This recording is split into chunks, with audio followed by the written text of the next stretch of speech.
Hi friends, പുതിയൊരു വീഡിയോയിലേക്ക് നിങ്ങൾക്ക് എല്ലാവർക്കും സ്വാഗതം. അങ്ങനെ കാത്തിരുന്ന് ഞങ്ങളും എത്തി വരിക്കശ്ശേരി മനയിലോട്ട്. എന്താണ് വരിക്കശ്ശേരി മന, അല്ലെങ്കിൽ എന്താണ് വരിക്കശ്ശേരി മനയ്ക്കകത്തുള്ളത് എന്നെല്ലാം കാണാൻ ഒരു കൗതുകമായിരുന്നു അവിടെ എത്തുമ്പോൾ തന്നെ. അപ്പോൾ അതെല്ലാം ഇന്ന് സാധിക്കാൻ പോവുകയാണ്. ഞങ്ങളിന്ന് വരിക്കശ്ശേരി മനയ്ക്ക് മുൻപിലാണ് നിൽക്കുന്നത്. ചരിത്ര പ്രാധാന്യമുള്ള ഈ മനയ്ക്ക് ഏകദേശം 300 വർഷത്തിലേറെ പഴക്കമുണ്ടെന്നാണ് കേട്ടറിഞ്ഞത്. ഇതിൽ 3 നിലകളായിട്ടാണ് പണി കഴിപ്പിച്ചിരിക്കുന്നത്. ഒരുപാട് കാര്യങ്ങൾ വരിക്കശ്ശേരി മനയെക്കുറിച്ച് പറയാനുണ്ടെങ്കിൽ കൂടി നമ്മളുടെ മനസ്സിൽ, അല്ലെങ്കിൽ ഒരു മലയാളിയുടെ മനസ്സിൽ കടന്നു വരുന്നത് മലയാള സിനിമയുടെ തറവാട് എന്നാണ് വരിക്കശ്ശേരി മനയെക്കുറിച്ച് കേട്ടറിവും കണ്ടറിവും. കാരണം 150ൽ പരം ചിത്രങ്ങളാണ് അവിടെ ലൊക്കേഷൻ ആയിരിക്കുന്നത്. ഇപ്പം ഞാൻ നിൽക്കുന്നത് വിശാലമായ പൂമുഖത്താണ്. അങ്ങനെ പൂമുഖവാതിലും തുറന്ന് ഉള്ളിലേക്ക് വന്ന കാണുന്നതാണ് പടിഞ്ഞാറ്റിനി. ഈ സ്ഥലത്തിന് പടിഞ്ഞാറ്റിനി എന്നാണ് പറയുക. പടിഞ്ഞാറ് ഭാഗത്തേക്ക് മുഖം നോക്കി നിൽക്കുന്നത് കൊണ്ടാണ് ഇത്ര ഇവിടെ പടിഞ്ഞാറ്റിനി എന്ന് പറയുന്നത്. പണ്ട് കാലത്ത് നമ്പൂതിരി ഇല്ലത്ത് കലാപരിപാടികളൊക്കെ നടത്തുന്ന സ്ഥലമാണ് അത്ര ഇത്. അപ്പം നമുക്കിവിടെ ഏറ്റവും കൂടുതൽ ആകർഷണം എന്ന് പറയുന്നത് മരത്തിൽ പണി കഴിപ്പിച്ച മച്ച്, അതേപോലെ തൂണുകളിലൊക്കെ പല തരത്തിലുള്ള ഡിസൈനൊക്കെയാണ് കൊടുത്തിരിക്കുന്നത്. പിന്നെ ചുമർ ചിത്രങ്ങളെക്കുറിച്ച് പറയാനേ വയ്യ, കാരണം എന്ത് രസമായിട്ടാണ് ചെയ്തു വെച്ചിരിക്കുന്നത് നോക്ക്. ഇപ്പോൾ നമ്മളുടെ ഈ മന 4 കെട്ടായതുകൊണ്ട് അതിൻ്റെ നടുവിലായിട്ട് കാണാൻ സാധിക്കുന്നത് വിശാലമായ ഒരു നടുമുറ്റമാണ് കാണാൻ പറ്റുന്നത്. പിന്നെ അതിന് ചുറ്റുമായിട്ടാണ് നമ്മുടെ താഴത്തെ നിലയിലുള്ള മുറികളെല്ലാം സെറ്റ് ചെയ്തിരിക്കുന്നത്. മുറികളും അതേപോലെ അടുക്കള എല്ലാം നമ്മൾ ഈ താഴത്തെ നിലയിലാണ് സെറ്റ് ചെയ്തിരിക്കുന്നത്. ഇപ്പം ഞാൻ നടന്നുകൊണ്ടിരിക്കുന്നത് പടിഞ്ഞാറ്റിനി കോലായി എന്ന് പറയണ്ട. ഈ കോലായിലൂടെ നടക്കുമ്പോൾ ഒരുപാട് ജനലുകളും ജനലഴികളും എല്ലാം ഉണ്ട് കേട്ടോ. അപ്പം നമ്മൾ നടുമുറ്റത്തേക്ക് ഇറങ്ങാൻ പോവാണേ. അപ്പോൾ അവിടെ ദിശ മനസ്സിലാക്കാൻ വേണ്ടിയിട്ട് കല്ലിൽ ഒരു കൊത്തുപണി കാണാം, ഒരു മനുഷ്യൻ്റെ രൂപം പോലെ. നടുമുറ്റത്തിൻ്റെ സൈഡിലായിട്ട് ഒരു തുളസി തറ കാണാം. പക്ഷെ ഇപ്പം തുളസിയല്ല, അവിടെ റോസും അതേപോലെ എന്തായിരുന്നു മുല്ലച്ചെടിയൊക്കെ ആയിരുന്നു ഇപ്പോൾ ഉള്ളത് കേട്ടോ. പിന്നെ നമ്മൾ നടുമുറ്റത്ത് നിന്ന് മുകളിലേക്ക് നോക്കുമ്പോഴുള്ള കാഴ്ചയാണത്. അത് കഴിഞ്ഞിട്ട് നമ്മൾ ഇനി ഓരോ മുറികളിലേക്ക് പോവാണ്. അപ്പോൾ ഇത് നേരെ ചെല്ലുന്നത് അടുക്കള ഭാഗത്തേക്കാണ്.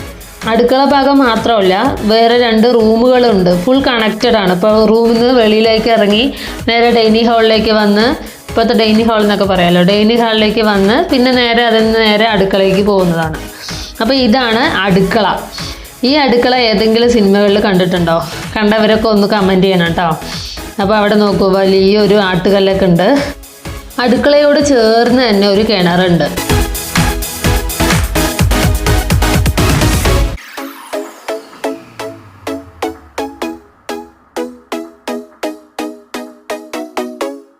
കിണറിൻ്റെ ഉൾവശം ഇതിൽ നോക്കുക, വെള്ളം ഇപ്പോഴും നിറയെ വെള്ളമുണ്ട്. പിന്നെ ഇതിന് 2 മുഖമുണ്ട് കേട്ടോ.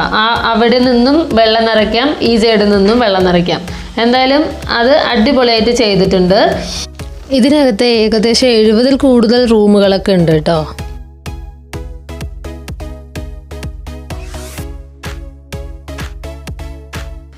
ഈ ജനലഴികളിലൂടെ വെളിയിലേക്ക് നോക്കുമ്പോൾ ഈ ജനലഴിൻ്റെ ഏറ്റവും അടിയിൽ ബ്ലേഡ് പോലെ 2 അഴികളുടെ നടുവിലായിട്ടും ചെയ്തിട്ടുണ്ട്. മനയുടെ മുകളിലേക്ക് പ്രവേശനമില്ല, അതുകൊണ്ട് ഞങ്ങൾ വെളിയിലേക്ക് ഇറങ്ങി. ഇനി നമുക്ക് വെളിയിലെ കാഴ്ചകളിലേക്ക് പോവാം. അപ്പോൾ ഞങ്ങൾ നേരെ പോകുന്നത് കുളമുള്ള ഭാഗത്തേക്കാണ് കേട്ടോ. പക്ഷെ ആ കുളത്തേക്ക് പോകുന്നതിൻ്റെ സൈഡിലായിട്ട് ഒരു അയ്യപ്പൻ്റെ ക്ഷേത്രമുണ്ട്.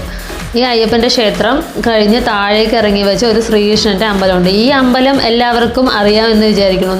6-ാം തമ്പുരാൻ സിനിമയിലെ മഞ്ജു ചേച്ചിയുടെ ഇൻട്രൊഡക്ഷൻ സീനില്ലേ, കാവിലെ ഭഗവതി നേരിട്ട് പ്രത്യക്ഷപ്പെട്ടതാണോ എന്ന് ലാലേട്ടൻ ചോദിക്കില്ലേ, അത് ഈ അമ്പലത്തിനാണ് കേട്ടോ. അപ്പോൾ ഞങ്ങളിങ്ങനെ ഈ അമ്പലത്തിൻ്റെ സൈഡിലൂടെ പോയി വെച്ചാൽ നമുക്ക് കുളത്തിലേക്ക് എത്താം.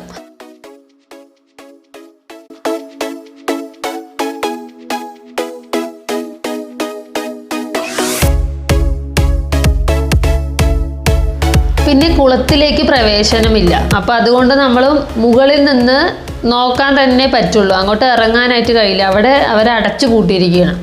അപ്പം അങ്ങനെ മുകളിൽ നിന്ന് നോക്കുമ്പോഴുള്ള കുളത്തിൻ്റെ വ്യൂ ആണിത് കേട്ടോ. ഇനി ഇത് കാണുന്നത് കുളത്തിൻ്റെ പടിപ്പുരയാണ്. അത് സിനിമകളിലൊക്കെ കണ്ടതായിട്ട് അറിയാലോ, പടിപ്പുരയിൽ നിന്ന് നേരെ കുളത്തിലേക്ക് ഇറങ്ങുന്ന ആ ഒരു സംഭവം. അതൊന്നും നമുക്ക് എടുക്കാൻ പറ്റിയിട്ടില്ല. അപ്പോൾ നമ്മൾ നേരെ കുളത്തിൽ നിന്ന് മുകളിലേക്ക് വീണ്ടും മനയിലേക്ക് കയറുന്ന സ്റ്റെപ്പുകളാണ്. അപ്പോൾ അതിലൂടെ നമ്മൾ കയറി മുകളിലേക്ക് പോവാം. പിന്നെ നമ്മൾ വരുന്നത് പത്തായപുരയ്ക്കാണ്. പണ്ടുകാലത്ത് നെല്ലൊക്കെ എടുത്തു വെച്ചിരുന്ന സ്ഥലം, അതാണ് പത്തായപുര എന്ന് പറയുന്നത്. പത്തായപുരയുടെ സ്റ്റെപ്പ് കയറി മുകളിലേക്ക് ചെന്നപ്പോൾ ഇപ്പോൾ അവിടെ കാണുന്നത് ഒരുപാട് സെറ്റ് സാരികളും സെറ്റ് മുണ്ടുകളൊക്കെ വിൽപ്പനയ്ക്ക് വെച്ചിരിക്കുകയാണ് കേട്ടോ. മുകളിലത്തെ നിലയിലേക്ക് കയറണം കേട്ടോ. നല്ല ഉറപ്പുണ്ടോയെന്നൊക്കെ ഒന്നുകൂടെ ചവിട്ടി നോക്കുന്നുണ്ട് ഞാൻ. അങ്ങനെ മുകളിലത്തെ നിലയിലേക്ക് എത്തി തുറന്ന് വരുമ്പോഴുള്ള കാഴ്ചയാണിത്.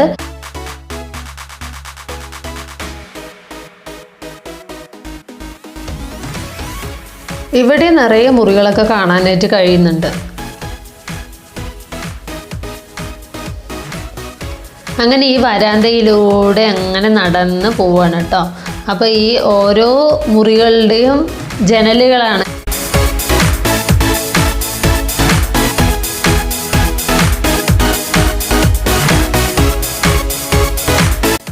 അത്യാവശ്യം ആളുകളൊക്കെ ഉണ്ട് കേട്ടോ.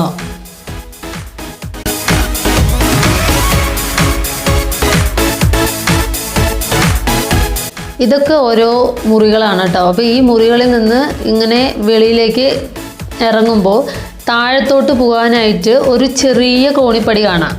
അത് ഒരു ഭീകരമായ കോണിപ്പടിയാണെന്ന് പറയാം. ശരിക്കും പറഞ്ഞാൽ അതൊരു ഇടുങ്ങിയ കോണിപ്പടി.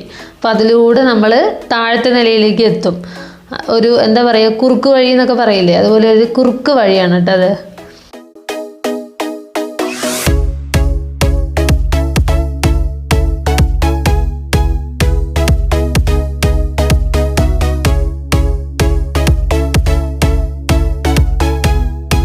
അങ്ങനെ നേരെ പോകുന്നത് ബാൽക്കണി. ഇതാണ് വിശാലമായ ബാൽക്കണി. അങ്ങനെ ഇവിടെ നിന്ന് നോക്കുമ്പോൾ മനയുടെ മുൻവശം വിശാലമായി കാണാനായിട്ട് കഴിയും. ഇപ്പോൾ ശരിക്കും ഓർമ്മ വരുന്നത് മംഗലശ്ശേരി തറവാടാണ്. ദേവാസുരം സിനിമയിലെ മംഗലശ്ശേരി നീലകണ്ഠനെയൊക്കെ ഓർമ്മയായിട്ട് വരുന്നുണ്ട്. അപ്പോൾ ആ സിനിമയിലൂടെയാണ് നമ്മളുടെ വരിക്കശ്ശേരി മന ഫേമസ് ആയത്. പക്ഷെ ആദ്യം എടുത്ത സിനിമ എന്ന് പറയുന്നത് തീർത്ഥം എന്ന സിനിമയാണ് ആദ്യമായിട്ട് ഇവിടെ ഷൂട്ട് ചെയ്തതെന്നാണ് കേട്ടറിവ്. പിന്നെ അതിനുശേഷം 150-ൽ പരം സിനിമകൾ ഇവിടെ ചിത്രീകരിച്ചിട്ടുണ്ട്. അപ്പോൾ അങ്ങനെ നമ്മൾ പത്തായപുരയിൽ നിന്നും ഇറങ്ങി താഴോട്ട് ഇറങ്ങിയാൽ ഒരു മരം കാണാം. അപ്പോൾ അതിൽ നല്ല ഫോട്ടോഷൂട്ടൊക്കെ ചെയ്യാൻ പറ്റിട്ടോ. അപ്പോൾ ഞങ്ങൾ കുറച്ച് നേരം അതിലൊക്കെ ഇരുന്നു റെസ്റ്റ് ചെയ്തു. അപ്പോൾ മന കാണാൻ എത്തുന്നവർ ഇനി വേറെ എങ്ങോട്ടും കോഫി കുടിക്കാനായിട്ട് ചെല്ലണ്ട. അവരൊരു കോഫി ഷോപ്പൊക്കെ സെറ്റ് ചെയ്തിട്ടുണ്ട് അടിപൊളിയായിട്ട്. അപ്പോൾ അതിൽ ഒരുപാട് ഐറ്റംസ് ഒക്കെ ഉണ്ട്. Ice cream, snacks, cool drinks, coffee, tea പറഞ്ഞ പോലെ എല്ലാ സംഭവങ്ങളും ഉണ്ട്. ഇതിനൊരു പേരും ഇട്ടിട്ടുണ്ട്, അരമന എന്ന പേരും ഇട്ടിട്ടുണ്ട്. അപ്പോൾ ഞങ്ങളൊരു കോഫി കുടിച്ചേക്കാമെന്ന് പറഞ്ഞിട്ട് അതിനകത്തേക്ക് കയറി.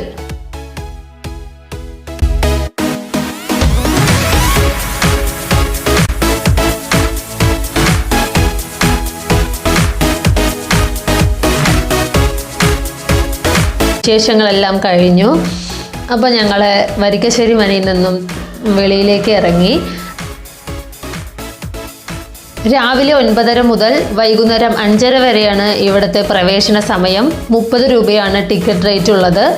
വരിക്കശ്ശേരി മനയും ഉള്ളിലെ കാഴ്ചകളും എല്ലാം നിങ്ങൾക്ക് ഇഷ്ടപ്പെട്ടു എന്ന് വിചാരിക്കുന്നു. ഇവിടുത്തെ ലൊക്കേഷൻ ഡിസ്ക്രിപ്ഷനിൽ കൊടുക്കാം. അപ്പോൾ എല്ലാവരും സബ്സ്ക്രൈബ് ചെയ്ത് സപ്പോർട്ട് ചെയ്യണമെന്ന് പറഞ്ഞുകൊണ്ട് അടുത്ത വീഡിയോ ആയിട്ട് കാണുന്നത് വരെ എല്ലാവർക്കും ബൈ.